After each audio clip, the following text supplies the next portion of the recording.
Yem non. Kowe tak kandhani ya. Ning kowe aja kaget. Mboten kaget pripun Ki Lurah. Kula ngentosi teng repat kepanasan ngantos cumengklungen. Kados ngenteni Sileming Palwa gabus kumambang ing Sela Kresna. Pripun le sampeyan ajeng nanjeke kalih Hyang Bathara Guru babakan tiyang sepuh sampeyan.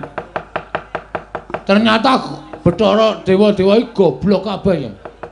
Percuma aku tekan kayangan. Ora entuk apa-apa, ora entuk dawuh Hyang Pikulun Bathara Guru malah mung ditritani jarene aku dadi saka ayang-ayang. Ngerti kaya ngono rasa ketayaran munggah nang Gunung Himawat. Lah nggih. Rasa dadak nggawa kowe barang tekan kene. Ning saking mangkelku aku terus gugat. Niatku tak gawe perkara. Niat panjenengan dipun damel perkara pripun Ki Lurah?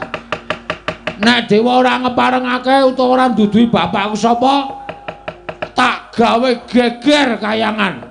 Terus panjenengan ya kewanen wong jeneng Tita menika uripit gumantung karo dewa kok panjenengan nantang dewa. Wis ora urusan kowe ora cocok bali ngono. Lho. Le wangsul pripun wong niki teng gunung dhuwure ora jamak.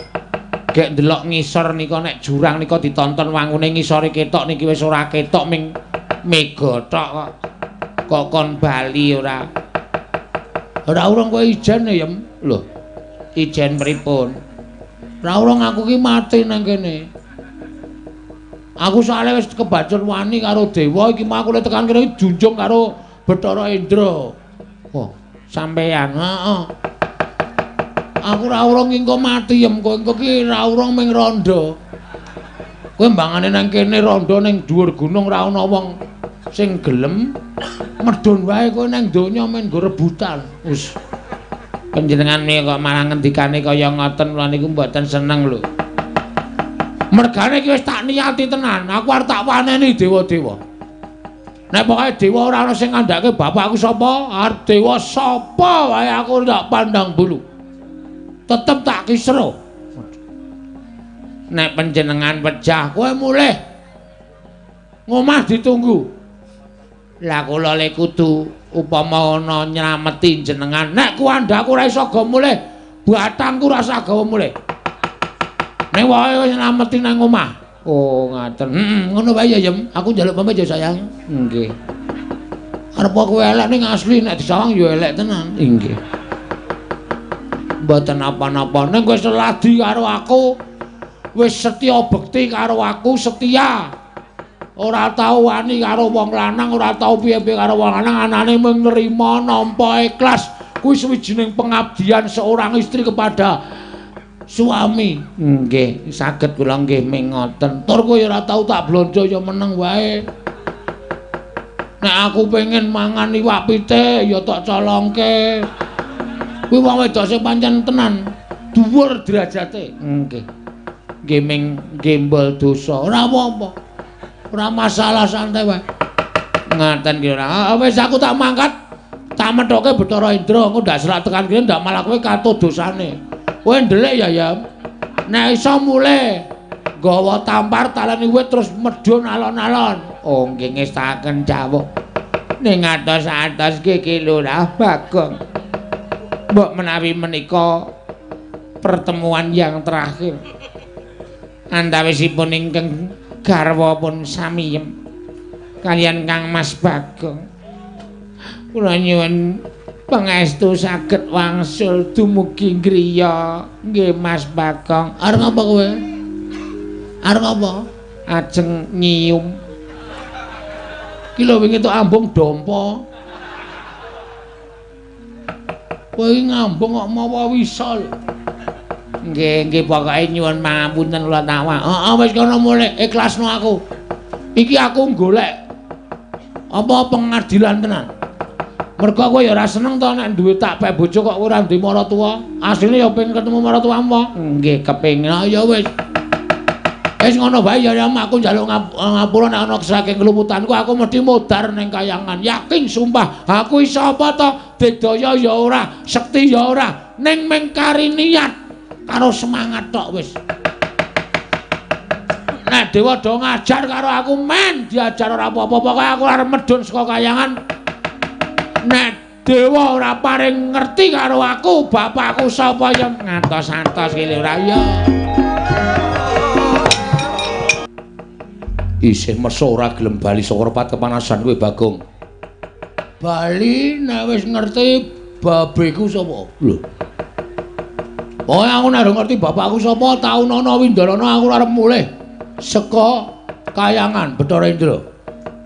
Siji kowe keluputan wani karo Sang Hyang Jagat Giri Pratingkah. Angka loro kowe ora nganggo tata krama ning kayangan. Kanthi cara mengkono kita keluputan ora masalah, arta kapak-kapake ora masalah. Iki mau aku entuk dawuh Hyang Pikulun Bathara Guru, ya Hyang Pikulun Jatimurti. Malah kowe bakal jemplungake ana ing kawah Candra Dimuka. Sapa sing ngomong ngono iki? Bathara Guru. Ngarsa dudu. Jare guru ki Den Bagus sing ngarsa dudu. Ning Bathara Manikmaya ya wong tuaku.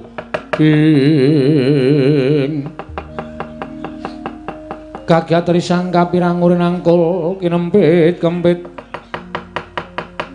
Dosang reknaning bawana.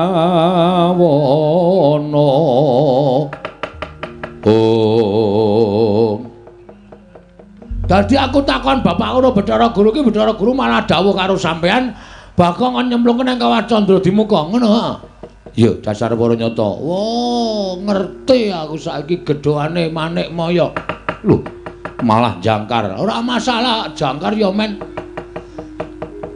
Wong tata lair aku anake Semar. Semar iki sapa? Semar iki kakane Bathara Guru. Dadi aku ngelokke Bathara Guru nang ora nggo Bathara iki ora masalah. Manikmaya Jatimurti Jagat Giri Pratingkah. Ora apa-apa, ora ana sing malati. Terus ngopo? Saiki ngene, Ndra. Lho. Saya jangkar ya semen saya jangkar ya men. Oh ya nglarake ati ya omong aku. Sing ngatasi aku ki mung kawula, pengen ngerti wong tuaku kok ora do dikandhani mung jare asale saka ayang-ayang apa? Ora ana menungso kok saka ayang-ayang. Model ngendi kuwi? Padahal aku ki wong goblok gampang diapusi. Terus karemu piye? Manut. Cah kendel ditantang. Manut tau. Arep piye model piye? Jotosan oke, ora masalah. Aku ki nang donya iki pasar tak usahase. Aja kok kadewatan. Ora minggat aku tegel karo kowe Bagong. Oke, kula ya tegel karo sampean. Wis ora ana tabete anak Bathara Guru karo anake Ismaya. Anane mung Indra karo Bagong. Neng kene marganing patimu. Neng kene uga kowe bakal ora dadi dewa. Modar sekutangane Bagong. Wah, suaramu piye? Kurang seru. Suaramu kemewat kaya ngregem jimat. Kaya wani dilat Wesi Abang. Wah, lah kowe ora ngerti nek aku do buka sulapan. Nek mung Wesi Abang tak dilat bendina Ndra tak andani. Dadi rasa gumun, pecah siramu. Ayo, ndajal nek pancen kowe wani karo Bagong.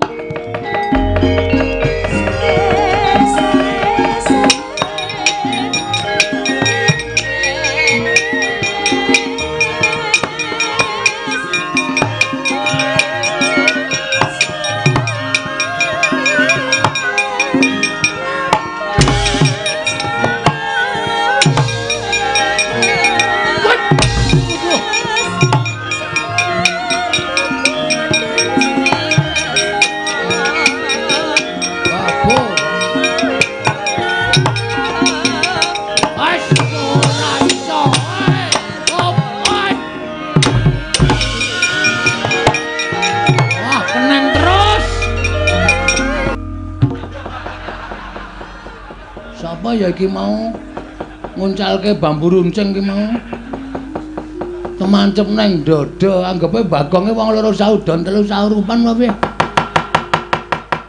Bathara Indra ora pangling mentala karo aku tak kira kowe karo aku ki jek sedulur lho Ndra kowe anake Bathara Guru aku anake Ismaya tuwa aku mbangane kowe kudune nyeluk aku ki Kakang Bathik Madrim. Aku tadi kowe malah wani nguncalke tumbak nang wetengku. Temancep untung aku kuat, untung aku digdaya. Bacara Indra, lara nyaur lara. Utang pati nyaur pati lekane. Bagong kok mripate mendonong. Nesu. Kowe iki tak anggap adiku lho, Ndra. Lho, adi saka ngendi? Lho, kowe anake sapa? Bathara Guru. Bathara Guru adine Semar. Berarti kowe iki isih adiku dhewe. Sepupu. Hah? Sepupu apa sekempol? Kowe iki omong apa? Kowe ngucalke tumbak to? Ha to? Kena wetengku, kowe mau mati. Sing ngomong sapa? Aku mengetok-etok ben kowe puas. Ning asline ra apa-apa, ndi delok tatune ngono apa? Tatune ngono apa, Gelon? Heh? Tatune ngono apa, Delon? Lho, kok ora ono tatune? Lho, edan. Ora ono. Wah, edan Bagong iki gawa ula. Udu ula iki. Kadal. Kadal jengkulmu. Kowe mentala karo Bagong. Padha karo kowe wis mentala karo pati urip gunggung apa aku ngeman karo Japel. Dra. Ngopo ora dendani? Pengrawite bingung muni ning nggo endi. Oh, ngene iki dis ngono iki. Nyang. Nek kowe ndok terus piye? Ming muni siji ta mau klotik ngono ta. Wah, ngrusak rombongan kowe, Ndra. Man ketok kompak. Lah wong iso endo kok ora ento-ento. Ah, cerewet kowe.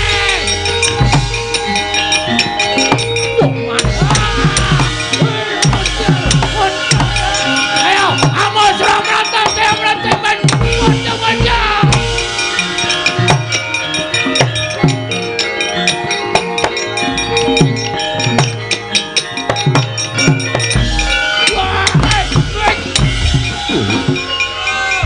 Wen gleleng kok.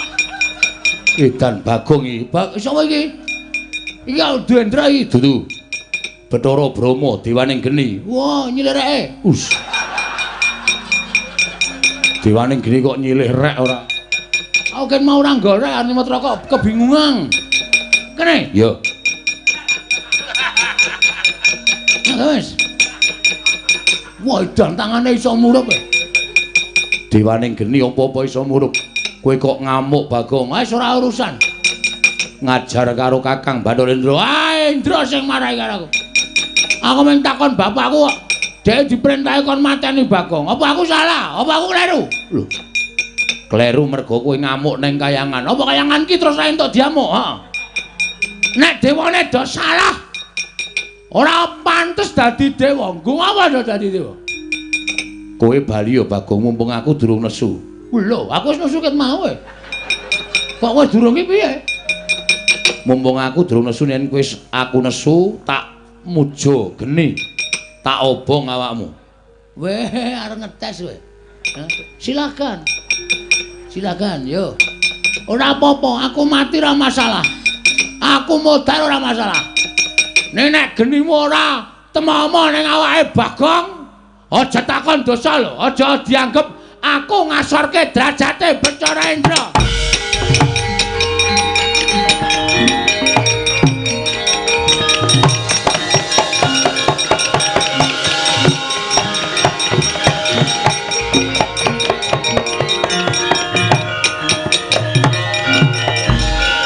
Mati gosong. Ora bakal bisa nglawat. Ayo Gage, sambato dikandani ngeyel. Halo. Piye kowe ngomong apa? Kowe ngapae genimu ki ngapae? Lho ora apa-apa disawang. Rambuté ora ana sing kemritik mboko siji kok. Ngapadake gampang kobong. Kowe tegel karo aku, Brahma. Geniku tak baleke nang kowe. Mati ya. Oh ya.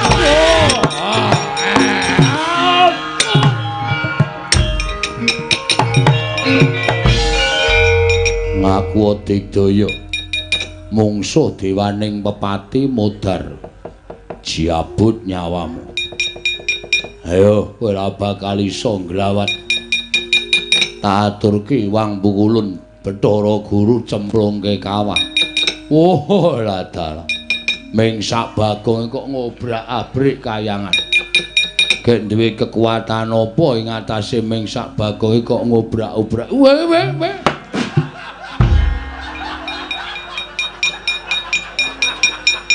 Modar. Rumangsane sing iso njabut iki men kowe wae. Kowe termasuk dewa kurang ajar. Njabut kok tas-tes. Isih halus aku nek njabut. Padake ora. Njabut kok dul ngono ya. Sing kelangan nyawa kaget.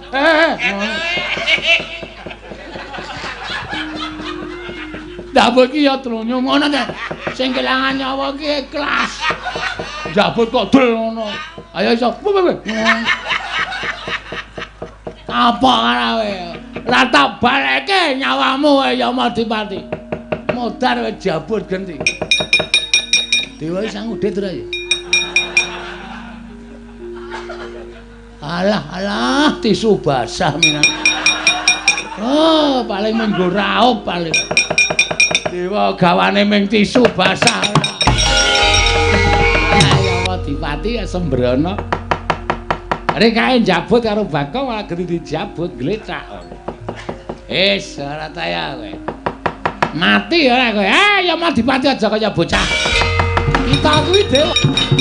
Bagong ulun ngapa, Gek? Ulun ngapa? Sareh.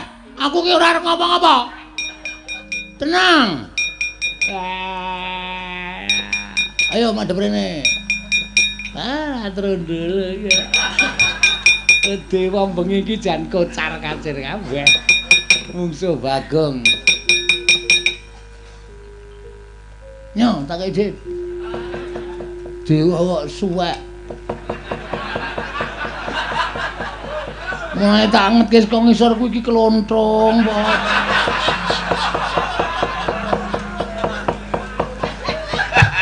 Ngono. Wah, pancen kuwi arepe dhewe. Bagong edan tenan. Dewa kok dincen lho. Dincen aku ya iso mabur ya padake. Loh, kita iso ngambandir Gantara. Kula ya ora ngerti kok iso klepat iso nututi banter banget. Lha niku teng awang-awang iki gumun lho. Aku kok iso mabur ya? Lho lak. Saka dayane apa? Aku ya ora ngerti, Tro. Nerang-nerang dengkulmu kuwi. Wah, elok tenan ya. Mboten elok niki pancen estu niki. Pripun? Wah, ulun ya ora ngerti sejatine ngene ya tak kandhani kuwi iki bener. Bener. Yen kita kuwi dumadi saka ayang-ayangane Semar Badranaya. Aku mau jawaban kuwi aku enggak mau. Aku enggak mau jawaban kayak gitu. Mau. Lah terus kuwi kita butuh wangsulan sing kepiye? Cetha. Bapakku sapa? Adipati sapa? Nek Ratu Sinuwun sapa? Nek Pendhita Penemban sapa? Ngono ora mung saka ayang-ayang. Enggak, aku enggak mau. Ning nyatane ngono, aku ora percaya. Aja gawe mangkelku to. Hah? Anjabut nyawane kaya ya Madipati. Kuse aja. Jabut nyawamu modar kowe. Mati tak taleni tak glundungke. Wah, jan bocah iki. Lah nek aja ngluputi karo panjenengan ulun, aja ngluputi karo panjenengan ulun. Ulun ki mung kami tuwaning kayangan.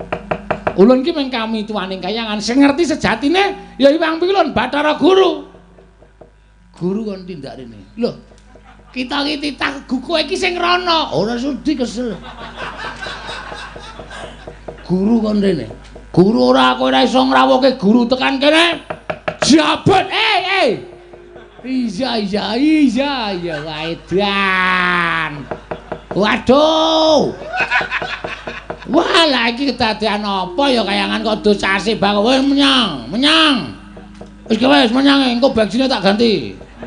Menyang ge wis. Iya ya tak ngangkat. Tak hitungi 3 kejeping netra Bathara Guru tekan kene. Tak goleki rada copot sepatune tak tutuki sinamu kowe. Waduh, sepatu dewa karo ngono dhuwit sirahe dewa iki piye iki? Wis gawe wis menyang. Iya tak utake. Bagong, Nun.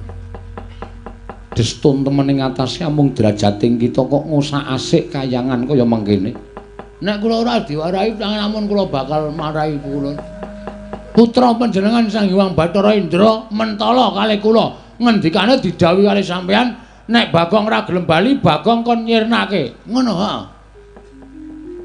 Mergo kita ngurak-arik kayangan, kita wis keluputan jejering titah wani munggah ning kayangan. Sowan kula ora apik-apik to pikulun. Ha pikulun. Kula pengen ngerti bapak kula niku sapa. Kula gugat teng kayangan niku pengen ngerti bapak kula sapa, siapa. Ulun wis crita, kita kuwi kedadian saka ayang-ayang. Ayang-ayang meneh. Aku ora percaya, kula mboten percaya nek kula kedadian saka ayang-ayang. Kula Narada niku wis ngendikake kala wau sadurunge sampeyan rawuh mriki. Kita kuwi kedadian saka ayang-ayang. Wis ora percaya. Nek sampean ra tekan iki Pulon Rada tak jambut nyawar. Kocek. Aja ya Bagong aja. Ulun boya ngerti. Ah, berarti sakniki wiwit detikne ti. Niki kok niti. Wiwit detik ini pukulun Bathara Guru lereh sing dadi dewa. Percuma sampean tak takoni bapakku ora ngerti. Alah dene ngondange dewa kuwi ngerti sadurunge winarah. Ngerti marang mobah musik ing titah. Mana kenyataannya? Sampeyan tak takoni bapak kula ora ngerti kok ngerti kahanan jagat iki njur. Piye wis aku tak takon? Hah? Aku kudu piye? Di ngatas-atas ya, Di. Ngatas-atas.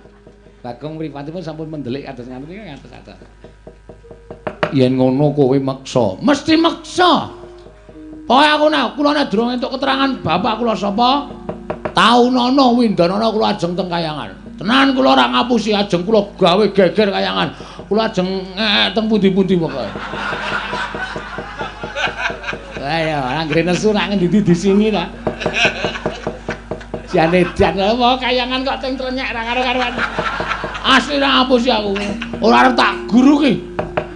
Ben teng mriko trotok teng mriko trotok ben kayangan ambune ra enak. Wong bila sanghong-sanghong apa? Ora suruh kok hangong-hangong. Yen ngono kowe wani kelawan kadewatan. Ora wani sebab apa? Guntur geni guntur angin. Bagong sirnakno leburan saka jagat guntur geni guntur angin. Waduh. Lah napa ora edan niku? Bocah dugal kewarisan. Ditamani bledek, ditamani guntur kok malah mboten krasa babar blas. Malah niku wau mak clorot ajeng didilat karo tatit kok tatite dikop. Pemain bal. Edian. Bagong kok ora apa-apa. Lho. Sampeyan mau malah dolanan kembang api barang apa? Stos. Amen dolanan kembang api aku lho niku nang omahe gawane long bumbung e. Nganggo plem-pleme. Emang kembang api cilik-cilik ngono. Mas, ndak masalah tumrap kula.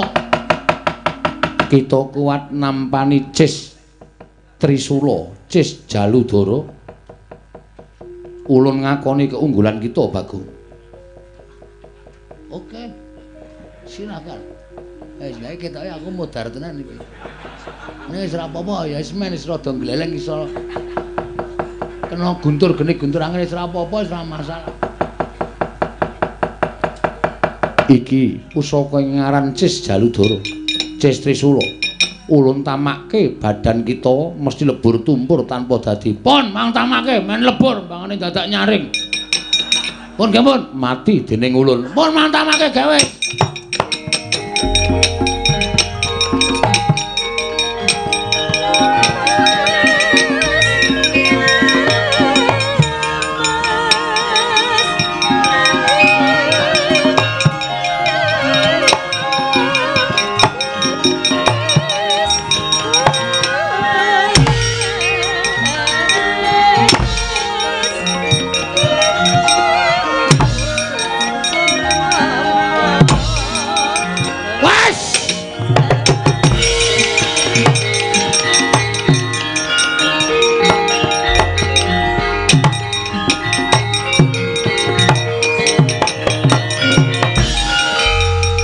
dadi masalah iki. Sababe apa? Nek namake pusaka ning peteng ning dada ora ning ngendas. Ki potong aku petak ki. Asem iki. Ayo tak potong kaya Ronaldo. Kok dicowes nganggo gaman marai berset petak wah wis samyem pangling ki. Kok pun kados mboten Ronaldo Kamas ana cilaka iki. Kowe gawe nesu ning Bagong kowe. Ayo pusaka meneh sing tak tamake. Ora-orane bakal tak tinggal loncat. Aduh Kakang ketiwasan.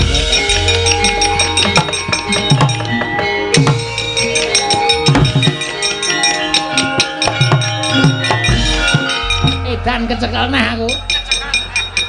Alah, sabar. Duduk manis. Aduh. Cilaka adik guru tindak kaya ora omong-omong. Aku kaget arep menggok kaya disaut Bagong. Ketangkap yang kedua kali. Jenuh jerah apa tidak? Wis ketangkep pindho kaya mesti ora jerah kowe. Ora jerah kowe. Parat kowe ya.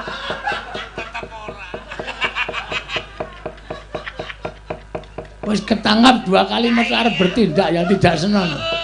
Kosek aja gawe dredeg aku. Aku kira melu-melu. Sing nibake Guntur Geni Guntur Angin mau adik guru, sing nibake Cis Jaludara mau ya adik guru. Aku ngerti ta, kita ngerti ta ulun mung teko nang mburi. Ora melu apa-apa ketok sikep ki.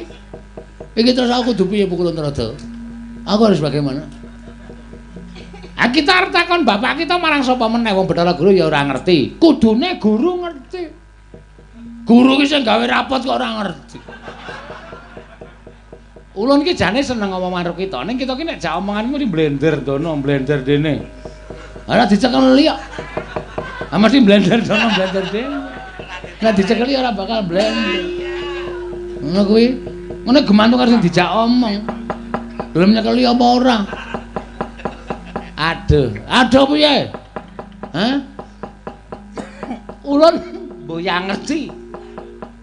Mbok obat ngono. Omong karo watuk ora ngombe obat ora. Wah, ya wis ben ya. Terus piye kula kudu piye? Ulun ya mboya ngerti, ulun ki ora ngerti tenan Bagong ya ta bedah dodo ulun mboya ngerti. Wah, wis kudu nandi meneh. Pukulun Bathara Guru mabur kaya ngono.